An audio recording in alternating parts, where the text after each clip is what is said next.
The tactile is formed through your sense of touch. A lot of children have tactile defensiveness where they don't enjoy touching certain objects or certain textures. Sometimes children have difficulties wearing a shirt with tags or walking barefoot in the grass or touching glue or shaving cream. As you can see here, Odin and I are going to do a shaving cream activity.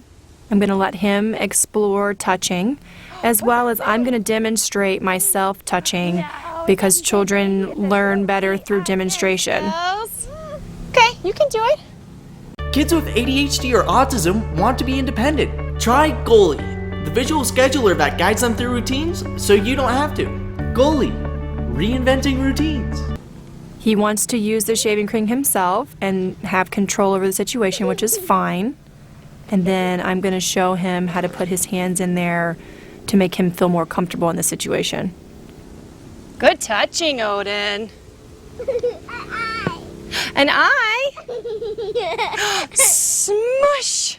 Look what I did! Smush it! Oh, good job! Whee! Smush. Here, put both hands in there. Nope, on here, please. Thank you. Keep it on the mat. Can you push your hands together like this? It's good to provide the children with a controlled environment even when you are doing a sensory activity so that they have guidelines to follow. Ooh, squish. A lot of children do not like to feel messy or like to have sticky things on their hands. In the beginning, when I started working with Odin, he would not touch anything sticky, including a lot of foods that we wanted him to eat. He wouldn't want anything touching him. And if he spilled something on his shirt, he would always want to change immediately afterwards. This is actually great for him because it's okay for kids to get messy and play, and then they can always wash up when they're done. When a child initiates wanting to become more involved with the tactile play, when they want to put their hands in and then they want to actually get more of their body in, they're seeking more of that input. For families living with ADHD or autism, preventing meltdowns is everything. Goalie reduces stress by enabling kids to complete routines independently. Goalie, reinventing routines.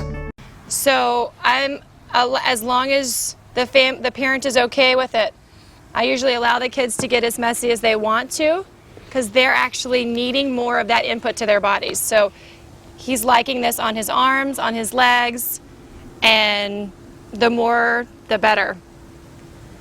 When you're playing with shaving cream or something that's not edible, don't want the child to put it in their mouth or around their face. So a child that's playing with tactile medias, such as glue or shaving cream or paints, you always want to have supervision because you don't want the child ingesting it or getting it around their face or their hair. It's okay for them to get it on their arms, their legs, their clothes. All that stuff is washable. So we have beans, and inside there's hidden objects. This is for tactile defensiveness and tactile processing. What did you find? A snake. Can you dig in there for more? What's inside here? Here, let's let the snake dig in. What's in there? I think he can find, what's that? Go get it. So being able to tolerate touching beans or touching rice helps with tactile defensiveness and tactile processing. Here, what's inside here? When you saw me using the snake with Odin, he was a little hesitant before to touch, so I wanted to use the snake in there to help him get more involved in the beans. Tyler is also a little hesitant to start. He wants to just touch the ball, not really the beans at first. And then I kind of help prompt him put his feet in there, but not forcing him to put his feet in there so that he can explore it on more parts of his body besides just his hands. You can put your feet in there. You want to put your feet in?